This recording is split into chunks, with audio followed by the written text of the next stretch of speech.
outlet na may switch na rin. Yan sa exhaust fan yan. Ngayon may switch din siya dyan yung exhaust fan. Pwede siyang patayin dyan sa switch mismo sa ilaw. Nakatap siya dyan. Yan. Pinailaw ko na kapatid.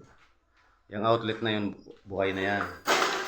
Tapos ito, lababo ito kapatid, lababo.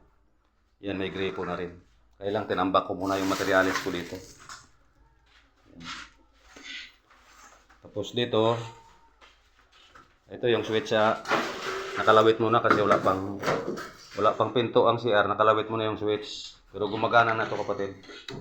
Yan, gumagana na yan. Switch niya. Nakalawit lang siya. Yan. Kasi isabay na ito. Pagkabit ng hamba, pinto, nakasabay na itong switch niya. Kaya, lagay ko muna dito sa sulok.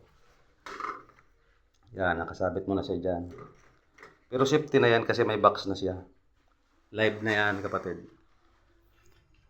Tapos ito, outlet na to. Live na rin to kapatid. Ito. Live na rin to. Buhay na yan. Yan, buhay na yung outlet na yan.